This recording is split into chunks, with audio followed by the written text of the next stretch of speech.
हमारी कुछ विपक्षी पार्टी और हमारे जो बड़े बड़े नेता हैं वो लोग इस तरह का माहौल बना रहे हैं कि जातिगत आधार पर जनगणना हो, लेकिन सिर्फ हिंदुओं के वोट बांटने की साजिश है, उससे ज़्यादा कुछ नहीं। जो हमारी हिंदूवादी मानसिकता वाली जो हमारी राष्ट्रीय राजनीतिक पार्टियां हैं वो तो उनका एक ही एजेंडा है। हमारे चाहे प्रधानमंत्री से सुन लें, चाहे आप मुख्यमंत्री से सुन लें, बटोगे तो कटोगे और एक रहोगे तो सेफ रहो। बागेश्वर धाम सरकार ने ये देश के लिए और सनातन के लिए ये यात्रा निकाली है। ऐसी यात्रा भूतो न भविष्यते, आज तक किसी ने ना निकाली है ना कोई निकालेगा। और मैं राष्ट्रीय हिंदुवानी संगठन के राष्ट्रीय अध्यक्ष होने के नाते ये कहना चाहता हूँ कि हमारा पूरा भारत वर्ष का राष्ट्रीय हिंदुवानी संगठन एक है और महाराज जी के साथ है। समर्पित भाव से यदि हम लोगों को इस यात्रा में अपनी जान भी देना पड़ेगी तो हम लोग महाराज जी के साथ हैं और ये यात्रा अंतिम छोर तक पहुंचा के रहेंगे। भारत को हिंदू राष्ट्र घोषित करके रहेंगे, गौ माता को राष्ट्र माता का दर्जा दिला के रहेंगे, ये हमारा सतत संकल्प है। और मैं आगे ये कहना चाहता हूँ कि सारे भारतवर्ष के हिंदुओं से ये समय एकजुट होने का है। आप लोग एक हो जाइए, नहीं तो ऐसा मौका कभी नहीं मिलेगा। और इस मंच से मैं एक घोषणा करना चाहता हूं, हमारे राष्ट्रीय महामंत्री बैठे हुए हैं, प्रदेश अध्यक्ष के राकेश तिवारी जी बैठे हुए हैं, मध्य प्रदेश के राष्ट्रीय हिंदुवानी के प्रदेश अध्यक्ष। इस मंच से मैं कहना चाहता हूं कि जहां तक बागेश्वर धाम सरकार जाएंगे पूरे भारत में हमारा संगठन उनके साथ रहेगा। और ये आह्वान करते हैं पूरे देश के सारे संगठनों से, इस भारतवर्ष में जात पात की करो विदाई, हम सब हिंदू भाई भाई। नमस्कार, आप देख रहे हैं द डिजिटल रिपोर्टर। मैं हूं आपके साथ अर्जुन खजूरिया।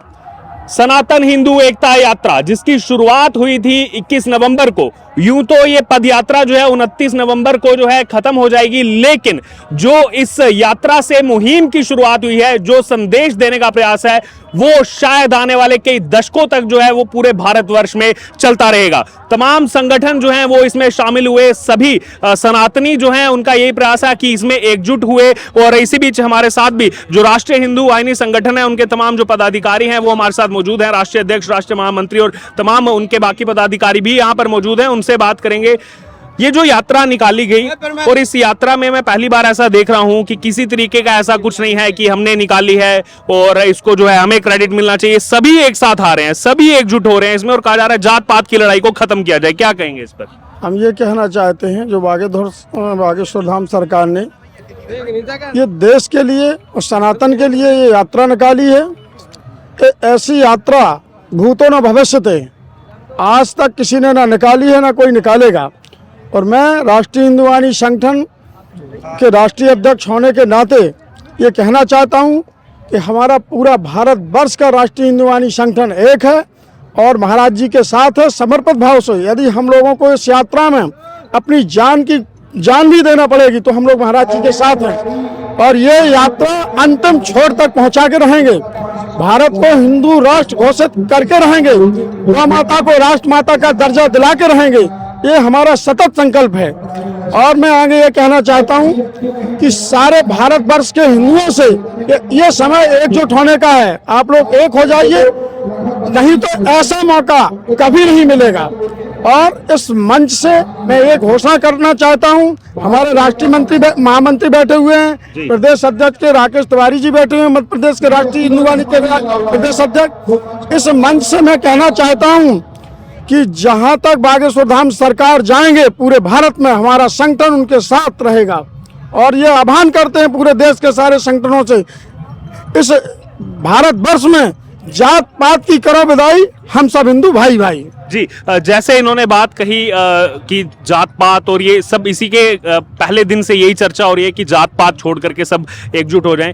लेकिन मैं यहाँ नाम ना लेते हुए जिक्र करना चाहता हूँ कि देश का जो राजनीतिक पटल है उसमें कुछ ऐसे दल हैं, वो उनका यही कहना रहता है कि हम आएंगे तो हम सबकी जातियां देखेंगे, किसका कितना परसेंटेज है, उसमें उतना परसेंटेज का वेल्थ उनमें बांटेंगे। तो इसको आप किस तरीके से यहाँ पर देखते हैं? देखिए, बहुत अच्छा प्रश्न है आपका। हमारी कुछ विपक्षी पार्टी और हमारे जो बड़े बड़े नेता हैं वो लोग इस तरह का माहौल बना रहे हैं कि जातिगत आधार पर जनगणना हो, लेकिन सिर्फ हिंदुओं के वोट बांटने की साजिश है, उससे ज़्यादा कुछ नहीं। जो हमारी हिंदूवादी मानसिकता वाली जो हमारी राष्ट्रीय राजनीतिक पार्टियां हैं वो तो उनका एक ही एजेंडा है। हमारे चाहे प्रधानमंत्री से सुन ले, चाहे आप मुख्यमंत्री से सुन ले, बटोगे तो कटोगे और एक रहोगे तो सेफ रहो। नारे पर भी बहुत दिक्कत हो रही है कुछ लोगों को बिल्कुल हो रही है। जो वो विघटन करने का कार्य कर रहे हैं हिंदुओं को, हम लोग एकत्र करने का काम कर रहे हैं, तो उनके जो मंसूबे हैं उस पर तो पानी फिरा जा रहा है। बागेश्वर धाम सरकार की यात्रा को लेने आज आप जी, पूरा हुजूम सड़कों पे उतरा हुआ है, पागलों की तरह, दीवानों की तरफ सड़कों पे। हमारे राष्ट्रीय हिंदू वाणी संगठन के कम से कम 5 प्रदेशों के प्रदेश अध्यक्ष और कार्यकर्ता हजारों की संख्या में इस यात्रा में उनके साथ हैं। अयोध्या धाम से हमारे आदरणीय वैदिक वल्लभ शरण दास जी महाराज भी, हमारे जो मुख्य संरक्षक है वो भी अभी मंच पर साथ में थे। तो पूरा देश का हिंदू जागृत है, जागृत हो रहा है।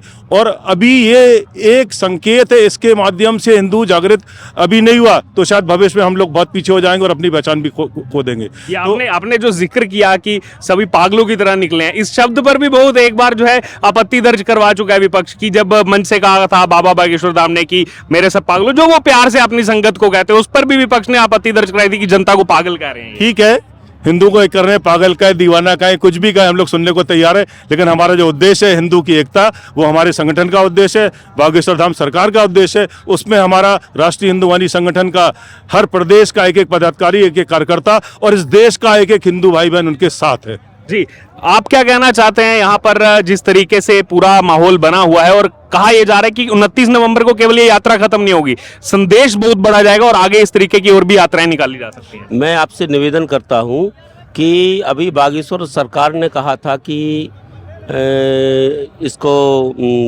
सब हर व्यक्ति के नाम के आगे हिंदू शब्द आना चाहिए। मैंने महाराज जी से निवेदन किया था कि हम लोगों की जो राष्ट्रीय कार्यकारिणी की मीटिंग अयोध्या में हुई थी, 26 जून को हम लोगों ने ये नारा लगाया था कि हम घर घर हिंदू के जाएंगे और जाके अलख जगाएंगे, और हम लोग ऐसा कार्य कर भी रहे हैं। अभी पूज्य गुरुदेव विराजित थे बागेश्वर धाम सरकार के साथ, वैदेही वल्लभ शरण जी महाराज बामन जी कुंज अयोध्या से उनके, और हम लोग पूरे मध्य प्रदेश में, जैसे ये प्रदेश का दायित्व मेरे पास है, राष्ट्रीय अध्यक्ष जी हमारे विराजित हैं, महामंत्री जी विराजित हैं, तो आपके निर्देशन में हम पूरे मध्य प्रदेश के जिलों में राष्ट्रीय हिंदू वाहिनी संगठन के माध्यम से घर घर जाके, और जो बंटवारा है ना वो बिल्कुल नहीं हो पाएगा। हम लोग तो कहते हैं अपने नाम के आगे हिंदू। बागेश्वर धाम सरकार ने तो बाद में कहा, हम लोगों ने तो 3 महीने पहले से उन्हीं की आज्ञा के अनुसार चालू कर दिया था। एक दिन चर्चा हो गई थी, बागेश्वर धाम सरकार ने कहा था कि जातियों के आगे हिंदू शब्द आना चाहिए। हम लोगों ने 22 जून से अयोध्या से इस कार्य का प्रारंभ किया था, और मध्य प्रदेश में जहाँ जहाँ महाराज जी की यात्रा होंगी, हमारे सभी जिलाध्यक्ष, पूरी प्रदेश कार्यकारिणी और पूरे प्रदेश के, मध्य प्रदेश के लोग उनके साथ यात्रा में सहभागी होंगे।